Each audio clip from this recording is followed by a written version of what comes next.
Welcome to the Sound on Sound People and Music Industry podcast channel with me, Kevin Paul. In this episode, I talk to Guy Massey. Guy is an award-winning producer and mixing engineer. Most recently, he's won a Grammy with Kylie Minogue on her hit, Padum.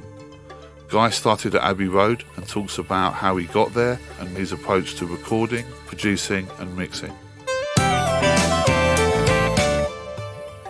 You started out at the University of Guildford. Yeah. Is that correct? It is. I did a summer course there run by David Pope, who I think was responsible for the Neve V-Series desk. It was him and a guy called John Watkinson that used to feature quite heavily in Resolution magazine. I don't know if you ever remember him, the guy with the long beard. Yes. Slaying Dragons, yes. I think his thing was. And they ran a course over the summer.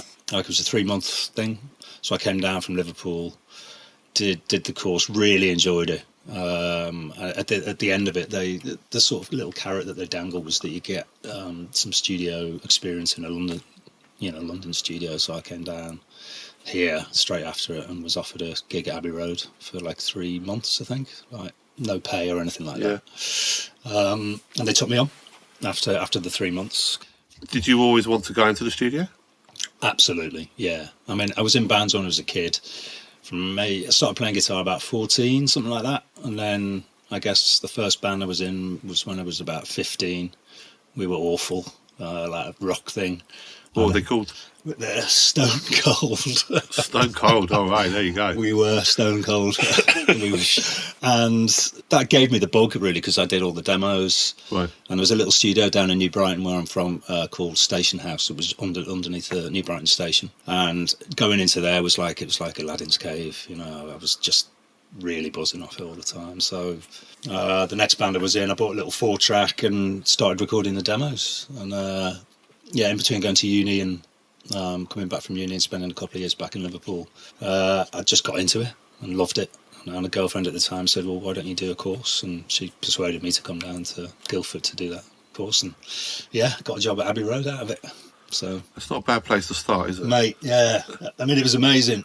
It was just brilliant. I mean, Colette, my boss at the time, she put me on loads of different sessions, you know, first as a T-boy, really. And I remember my first day, she took me into Studio One, and I took in a tray of teas, and Anthony Hopkins was in there, and just loads of people I'd seen in films that I really loved. And I was like Mrs. Overall, sort of shaking. Half the tea ended up on the tray. Yeah, I mean, it was trial by fire sort of thing in some ways. But I guess at Abbey Road there was that thing at the time where you had to come up through the ranks. You know, we didn't have to work on reception or anything like that, but we had to do the T-boy thing. Then we were tape ops, and then we were assistants.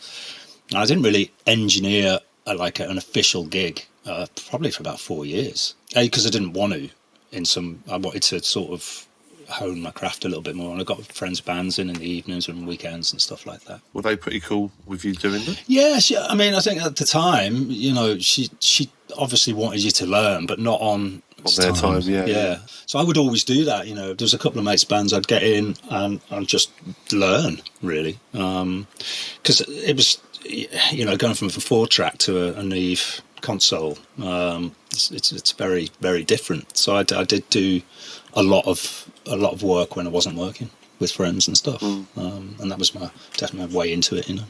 Who are the people that you sort of looked up to when you were at Abbey Road, in terms of, because obviously they had an in-house staff of engineers? Yeah. Were there any particular people that you looked up to and thought... What, in the studio? Yeah. All of them, really. Yeah. I mean, because they were all really established. Yeah. As I said earlier, I did, you know, quite a lot of stuff throughout the studio. So I was in Studio One quite a lot, working with some of the classical producers and engineers, and it always used to really sort of blow my mind how they could put up so many microphones and there'd be no phase issues and things like that. I remember once I was helping one of the guys set up, and I said, so what do you do about phase? And he sort of tapped me on the shoulder, or maybe even on the head, and said, don't need to worry about phase. Is that something you've always done? No, that's my constant worry, especially with drums and stuff. I don't know why he said that. Maybe it was just he couldn't be asked. But I was like, well, are you sure? Yeah. But it was really interesting, and some of those engineers were fantastic, and they probably didn't like me on the sessions because they knew I didn't really want to be doing classical stuff because, like, you know, guitar music or rock and roll or whatever you want to call it was sort of where I was at, really. But I did learn a lot on those sessions, and not just about the craft, more about etiquette and all that stuff, because that's so important. Yeah, a lot of people that I've spoken to in this series have spoken to about the structure, about how the dynamics of the studio and the people within them. Yeah. What are your thoughts about that, dare I say, old school style, and how important it is for that to exist and to be maintained? Well, I think maintaining it's probably quite hard to do these days because there's so many studios have shut that had that traditional route, I guess. Yes. I think it's really important because you weed out people who don't, maybe they're trying it and they're not sure if they want to do it. So going through a long period really sort of weeds out the people who do want to do it and are passionate about it, I think. So if you can, I remember assisting for horrendous hours for years. Yeah, of course. Like we all did back then, because that was part of it, really. I remember talking to people who used to work at Psalm, and they had to do night reception duty and stuff like that. Yeah, for 3 months you'd have to do that before you even got an offer of a job, if there was one. Yeah, before you were even allowed to make the tea. So I think it's really good, very character building in some ways. I sound like my dad, but you know what I mean? It's like you'd be in there, you'd be working 18 hours a day, sometimes for 3 weeks, no days off. You wouldn't see your mates, you wouldn't see your girlfriends, whatever. And it didn't matter, because you were doing something. There was an end game in mind, I guess, in lots of ways, which was either producing or engineering or just being in a studio with all the things that entails. So I think with guys and girls these days who want to get into the business, who don't go through some of that, I think they miss out really on some of the etiquette. What do you think you learned from that, apart from the obvious thing of I want to do it? Because that's something that you learn fairly quickly as to whether you're committed to the environment. Because, I always say that you sort of wake up one day and think, oh, I'm really tired, I haven't slept in weeks, I don't want to go in today. But if you drag yourself in, you're probably going to go pretty far. Yeah. Whereas if you don't get yourself in, you probably aren't. Yeah. What else do you learn within that traditional structure? I think maybe one of the things that I thought was quite important was how, when you're locked into that sort of bunker for long hours, you sort of learn a lot about yourself and how you react with other people in close proximity for long periods of time. Yeah. Because I think, you have to have a personality that, is sensitive to other people's needs. And especially with artists who are, anxious or, don't have huge amounts of self-confidence. You have to be nurturing to that. As a T-boy or an assistant, you don't have to, because you're not producing, I guess. But you have to be very sensitive to their needs and not upsetting the apple cart. I've been on sessions before where the T-boy or the assistant would make comments about the arrangement or the lyrics and stuff, and just face palm. You know what I mean? It's like you don't do that. You don't sort of give an opinion if you're not asked for it. And even if you ask for it, you probably have to. You have to sort of gauge very carefully what you're going to say. Yeah. Take 3 seconds and think. When things are going well, everyone can do this job. It's an easy job to do when things are going well. Yeah. When things aren't going well, that's the test of your mettle, as it were. And sometimes you can be asked for an opinion, and really what they're seeking is a boost of confidence, not an opinion. Yeah. Or a reason to bail. But it's not probably our job to give them that reason. Of course, yeah. that would be like, okay, there's a big pile of blame being laid firmly at your door there if you were to be the one that delivered that. Definitely, and I think as an assistant there as well, because there were a lot of quite high profile gigs I did when I was first starting out, and I started pretty late. I was 26. Right. I guess I'd grown up a bit by then, and did have a handle on how to deal with people. I think around at that time as well, I was working with a lot of sort of quite high-profile producers who had very different foibles, if you know what I mean. Yeah. Some would be really sort of, what's the word I'm searching for? Brash? Yeah, and sort of very Boise in their approach, and you know, when you're in those situations for long periods of time, it can descend into that a little bit, and which I'm fine with. But then when you come out of the studio and you've been in that situation for a long time, a bit like incarceration. It is a little bit.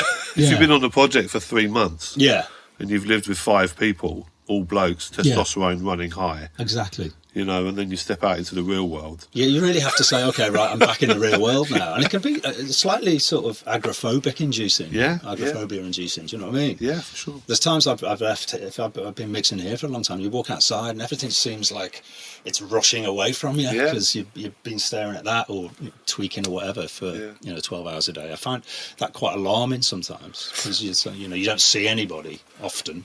I guess in some ways technology has changed that. Yeah.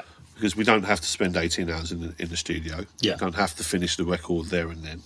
And also on the flip side of that, there's no studios where people used to congregate. That's that's one of the things about studios, isn't it? They have a community. Yeah. You know, everyone convenes in the studio to make something. Yeah. Whereas now everyone's making things separately. You're here, artists are there, even managers and A&R people are somewhere else. Yeah. And you're meeting virtually on the internet or by mobile phone even. Yeah. And so it's changed the dynamic of how records are made. Some for the better, sometimes not for the better. Yeah. I was just sort of wondering what you think that's had in terms of an effect on your personal structure of how you make records today. Just the technology. Well, obviously, it's made it a lot easier. Yeah. In some ways, I mean, when I started, there was no computers in the room. Yeah. It was all either analog 24 track or Sony Dash format. At Abbey Road, I remember that. Yeah. So the advent of tools and Logic and all the rest of it, for me as a freelancer and having a space like this has been amazing because I've got a space here that I can and have made records in. I still want to be in a proper studio. Yeah. Conk's 5 minutes away. Yeah. And I would use Conk and Snap to do the lion's share of the work if I can of recording because you need a proper acoustic space to make the sort of records I want to make. Snap's the one down at Funky Junk, isn't it? Manor House Studio Snap is it's 10. It's just gone up to its 10-year anniversary. They've got a lovely Neve. Conk's got an amazing Neve and a beautiful space. Loads of fantastic mics. Why would you not want to be in there? I mean, I've done drums here, but I don't want to. So I think, I'd still want to use a proper space to make the bulk of the recording. But then having a space like this and having, now sort of everything sort of living in the computer, as it were, it's so much easier to do overdubs. And most vocalists love to come here and record in that booth, you know what I mean? Because it's so much more, in the evening, all the lights on, it looks cool in here. Yeah. And I guess it's less imposing than a big studio, which can sometimes make an artist a bit anxious, Yeah, for sure. In the studios, while we thought that they were really cool places, and lots of bands actually thought, I don't like going to the studio. It represents something, like a place where they have to deliver. Exactly, but I think on the flip side of that, I remember doing I did an album with Stephen Fretwell down at Abbey Road years ago, and then we went into Abbey Road to do some demos a few years back. And he walked into the room and he said, you know what, just walking into this space makes you want to be a better person or a better artist. So there's something about the history of those spaces, I think, can be really, empowering for an artist in lots of ways, as well as also the feeling if you're in a big space, potentially it being, I'm a bit nervous about it. What sort of a producer did you want to be when you were starting out? I don't know if I ever wanted to be a producer. Really? Really. I wanted to be an engineer. Okay. What sort of an engineer did you want to be? A good one. What makes a good engineer? I don't know the answer to that question. I mean, I can tell you what I like about it. I guess having the background that I had, which was using dynamic mics into a 4-track and then being at Abbey Road, was a real sort of illustration to me that, well, a couple of things really, that whatever tools you have at your disposal, you can make something that's pretty good. And if you can't, then there's something wrong with the song, or how you're producing the song or whatever. Do you know what I mean? So it's not about the tools in lots of ways. Obviously, if you go to Abbey Road and you've got the best mic collection in the world and an amazing console and all the rest of it, you can sonically spice things up. But I think at the root of it is the idea that it's not about the tools you have, it's about how you approach a song. But I guess for engineering, you know, I would listen to obviously the Beatles and lots of that stuff because it was all in the house, you know, when I was a kid, and Johnny Cash and Burt Bacharach and all that stuff. And I'd listen to those records and be like, you know, how do you do that? And so much of it is about obviously the song and the band and the musicians, and then it's about the space. And I talked earlier about going into that little studio in New Brighton, and that was like, it was like an Aladdin's cave. It really was, and I just didn't want to leave. I guess engineering wise, I don't know, I just wanted to be able to, and I think most engineers and producers would say this, it's like you want to just to have the ability to experiment, really. I mean, obviously some people want you to go in and just get a sound, you know, like a good drum sound, good bass sound, let's start tracking. But if you have the ability to experiment with stuff, especially, you know, mic placement and processing and distortion and saturation, all that sort of stuff that maybe you don't want to throw at things immediately, then you can come up with, you know, so many different types of things, sounds, which then the artist can bounce off. But obviously, because budgets are so constrained these days, you don't really have the luxury of doing that. Well, that's obviously what's great about small spaces like this, personal spaces, is that you have the ability to decide how much you want to invest in a project. If you want to work another day in the studio, it doesn't cost £1,500. Yeah, I mean, I find sometimes when you get, if I work at Conk, which I do a lot, if I'm doing a development stuff with a band or working with an established artist, I often put a lot of mics around drums, and generally it'll garner some sort of comment, and I'll be like, well, I'm not covering my arse. What I'm doing is having, if suddenly you want a drum sound to be completely different, I've got all the ammunition here. It's not that I'm sticking a ton of mics around a drum kit because I don't know what I'm doing. It's like because I want to be able to take, you know, all the ambience out, all the close mics, and then just have a PZM and a ball and biscuit or whatever. Do you know what I mean? Yeah. So, but you might never need it. But especially if it's just an engineering gig, I tend to cover my bases. And then if the producer will say, well, this is the sound we're going for, we don't need any of those, then I'll just delete all the tracks, you know. I guess knowing a room really well and knowing where the best place to put drums is all well and good. But, you know, it is nice to experiment. And if the time is there, I always want to do that. Where did you get that curiosity of experimentation from? Is that something you saw a lot as you were coming up, or are you just inquisitive by nature in terms of developing sounds? I love pure sounds. I guess a lot of the music I work on, maybe I don't have the opportunity to do that so much. But again, with the advent of, you know, Pro Tools and really, really good, exciting plugins, you can, you know, sort of within a couple of mouse clicks achieve something sort of pretty extraordinary.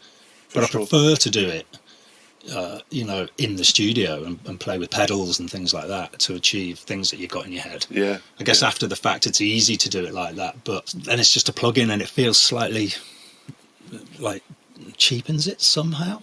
Maybe it depends. It depends what sort of music you're making, I guess, and if it fits the production. Then I guess there aren't any rules, are there? No, for sure. No, there's definitely no rules. There's guidelines, but yeah, if it sounds good, I guess it is good. If the production is, it takes quite a while to accept that. As certainly for me, it took me many years to accept that principle. If it sounds good, it's good. You know, from the point of view of like that you weren't sure about your abilities, or just wasn't sure whether what I was hearing, what I was feeling is what's there. You know, I think we've all had that when you start mixing records. You think, well, it does sound good, and there's this inclination to change something for the sake of changing something because you've got lots of time, or you saw somebody else do something and you think, oh well, I haven't done those things. Yeah. Therefore, it can't be as good as the person that's done those things. Right. You know, and that idea of trusting yourself, that takes a bit of time to refine, doesn't it? Absolutely. Yeah, I mean, when I was at Abbey, I was constantly questioning my abilities, and used to get really nervous before sessions. I still get nervous now. Yeah. If it's the particular artist, you think, okay, absolutely, and that's good. I think it's quite healthy personally. I think a certain amount of sort of butterflies is good. Yeah. But having a confidence of walking into a studio and knowing a room or not knowing a room, just knowing what you want to achieve after discussions with a producer, or if you're producing it with the artist, of what you want to achieve. I think that's definitely, my anxiety around that has definitely lessened, because I just feel confident in what I do now. Yeah. And it's taken a long time. I've been doing it for 25 years. Maybe more. Yeah. So you're always learning something. Always. Yeah. You still have that inquisitive nature within yourself. Absolutely. Yeah. To check yourself. Is that the right way to say it? Yeah. Yeah. To check what you're doing, because I still learning today, and I'm still reading articles or looking at plugins. It's something that you need to do as an artist. Yeah. Because we do create art. We create stuff. Definitely. I mean, I would never walk into a place or present a mix and say, it's my way or the highway. I would definitely invite comment. How do you deal with rejection? Not very well. No, I'm fine. I'm fine with it, really. Because it's happened to us all. Yeah. Whether and I'm not saying that they don't like it, but they want to change it to their way. When you talk about demo-itis, you listen to a monitor mix and you listen to it a million times, and then you get a new mix and you listen to it twice, and you're like, I prefer the old one. Oftentimes I think you prefer the old one because it's so familiar to you. And if you listen to the new mix a million times, you go back to the monitor mix and say, what the hell are you thinking about? Yeah. But then sometimes there is something captured in a monitor mix that's sort of throwaway or whatever, not as considered. Huh? Yeah, a little bit of innocence, maybe. Yeah, exactly. So I understand that sometimes. I mean, I guess I was a bit like, then again, if the artist isn't happy with it, they're not happy with it. So it's fine I think I'm okay with rejection, mostly. It's not easy. No, it's not. Apart from the fact, not that, you don't like my stuff, who do you think you are? But I think more it's like, have I done something wrong? Yeah. For me, personally, that's always like, have I made a mistake here? Certainly early on. Yeah. And you sort of think, they don't like me. Yeah. I know what you're saying, but that's about insecurity, isn't it? I guess in some ways. And very insecure. Yeah. Well, I am too in lots of ways. Yeah. But I think with mixing, especially, it's like what you got to appreciate. Everybody listens to things in a completely different way. Yeah. I do a mix and you do a mix in here now, and if you started from scratch, they'd be completely different, but they'd be equally valid. Yeah. And then it would just depend on what the artist wanted to achieve. Yeah. So, no, I'm all right with it, I think. I'll ask again. We spoke about the engineering. What makes a good producer? You do production. You didn't want to be a producer, but you do a lot of production. Yeah. I guess because of the way things have changed and the way the whole music business has changed, in the sense of studios shut in and people wanting almost like a one-stop shop. Yeah. Sort of engineer, producer, mixer. I sort of fell into it, I guess. I don't know, by the time I left Abbey Road, maybe I thought that it was something I would like to do, but because I love engineering so much, it felt like you'd maybe be splitting your focus up a little bit too much, because I think with production you've got to listen in a sort of a different way, and I think a good engineer is always obsessing about stuff like the snare sound or the bass sound, whereas the producer is looking at it in a completely different way, in more of a broad spectrum, not really honing in on sounds. He might say, the snare sounds shit, can you do something about that, change the snare drum or whatever. But I think if you've got that head on and a producer's head on, and then you're editing it and comping, you have to spread yourself quite thinly. I mean, I don't mind that. It just makes things a little bit more labour intensive, I guess. because I guess I am a little bit of a control freak as well. Like, I was talking to a friend the other day, and we were talking about getting someone in to edit stuff. Yeah. And I was like, well, because none of it's gridded or anything like that, and it's very personal. I think editing, especially drums and bass together and things like that. And it's like, well, they'd have to have a spreadsheet about which takes to use where, and we haven't got time to do that. Why don't we just do it ourselves? And I don't know whether that's control freakery or just like it's quicker to do it this way. Well, that's part of production to me. Yeah, exactly. Why give it to somebody else to do who's just not going to maybe realise what you're hearing? Yeah, for sure. It's just quicker to do, I guess. So, from that respect, I guess I sort of not fell into it, but it became a necessity. And I'm equally happy in a recording studio, working with other producers, which I tend to do less and less, I guess, because it seems to me that the producers these days, I guess, are engineers as well, and don't really need to have an outside engineer. And a lot of bands are producing their own stuff, aren't they? They're confident enough to... Yeah. Most bands have some experience of recording, even if it's at a very basic level.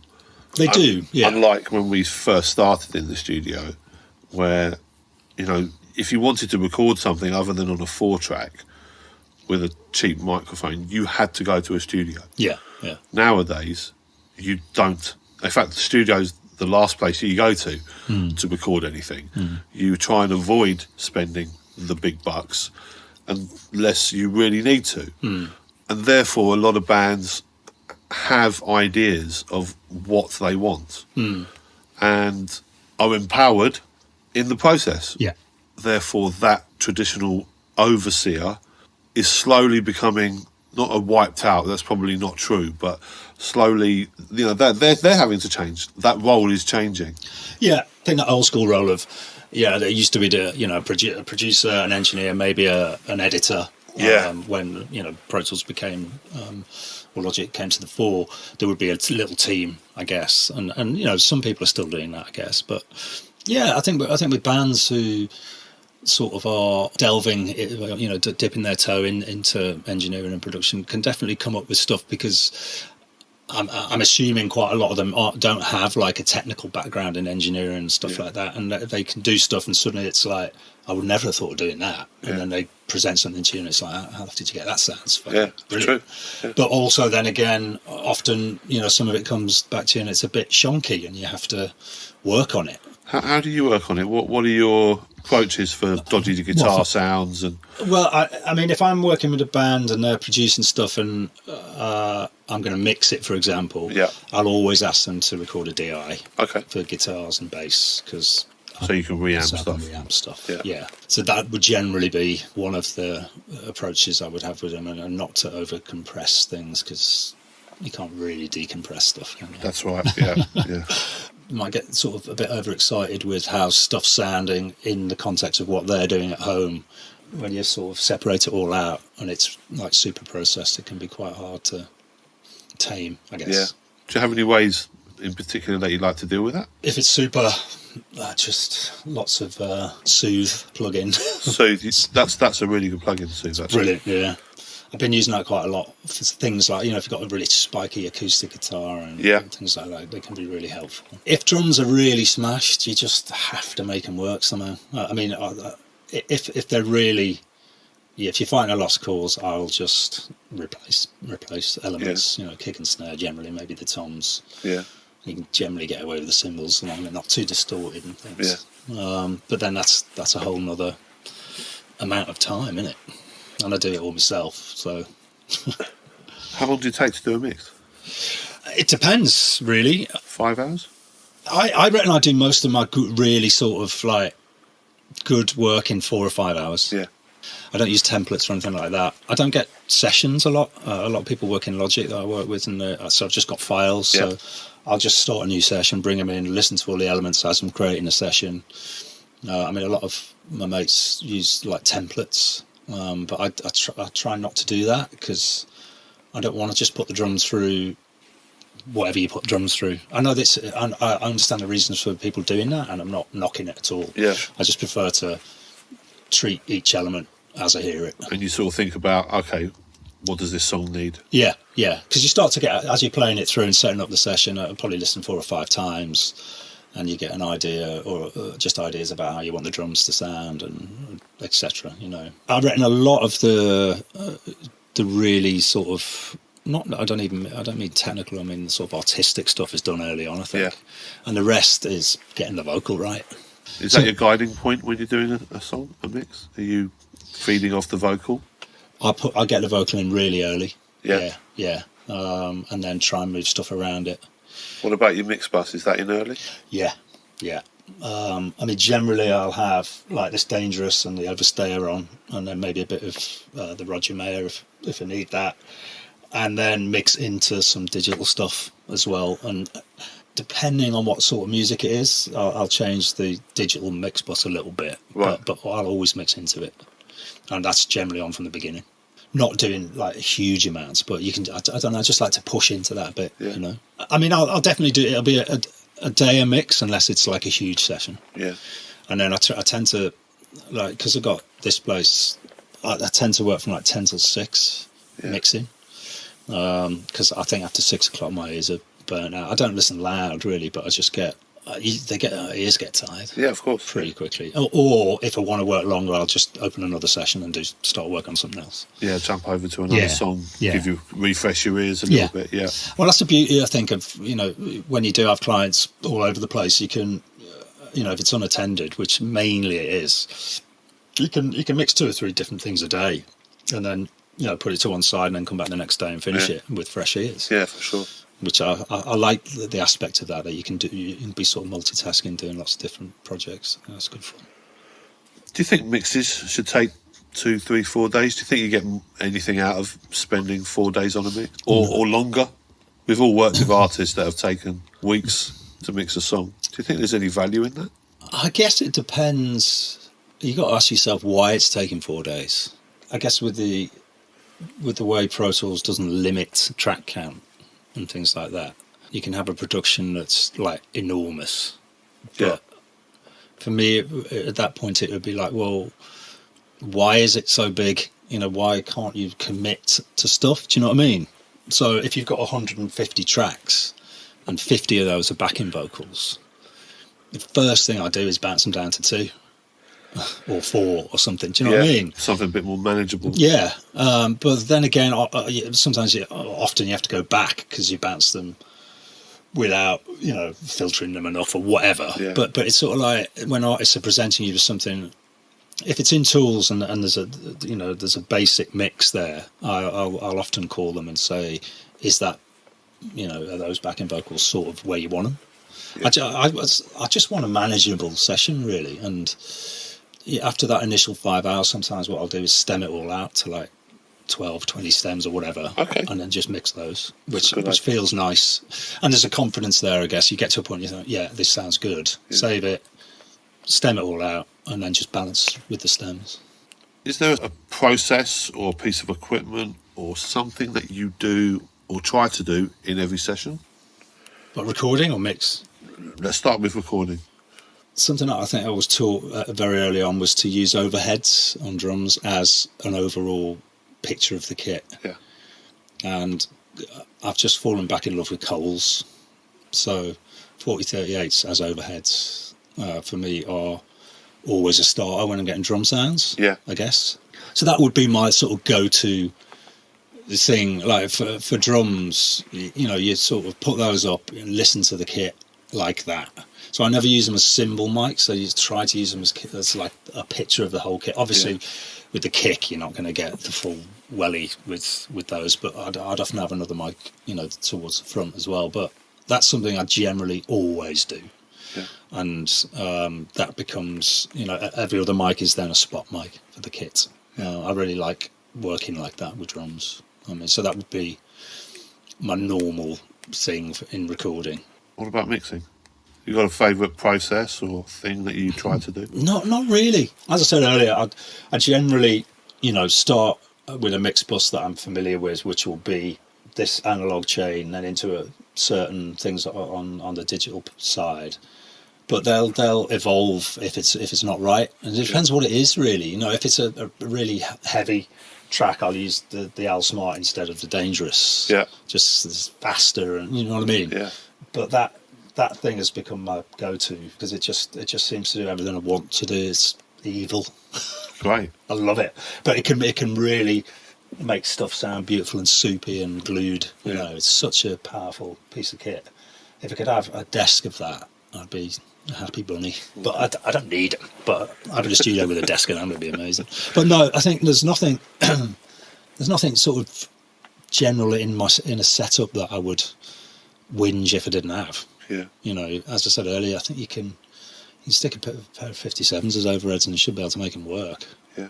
If that's all you've got. That's right. What do you try to avoid doing in the studio?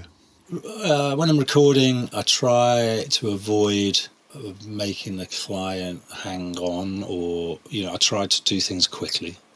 So I try to avoid any delays. Yeah. So I always like to prepare. I'm a bit of a anxious preparer, if you know what I mean. So I'll talk to the assistants way before, make sure all the mics that I want are available. I'll try and get in on the day of recording, at least an hour before the session starts. Yeah. I always set the Pro Tools session up myself, label the desk, all that sort of stuff, and just have all the things at hand that I'm familiar with, I guess. So, if you're just doing drums for the day, when the drummer comes in and you put the mics at 0 on the desk, you just sort of know you're halfway there. Do you know what I mean? So I tend to avoid delay. I don't really like to overcomplicate things. Sure. You mean technically? Yeah. If something doesn't work, you just use a different channel. I wouldn't boo about it in the sense of, why isn't that working? Yeah. Do you know what I mean? Yeah. It's not the end of the world. Let's just use another channel.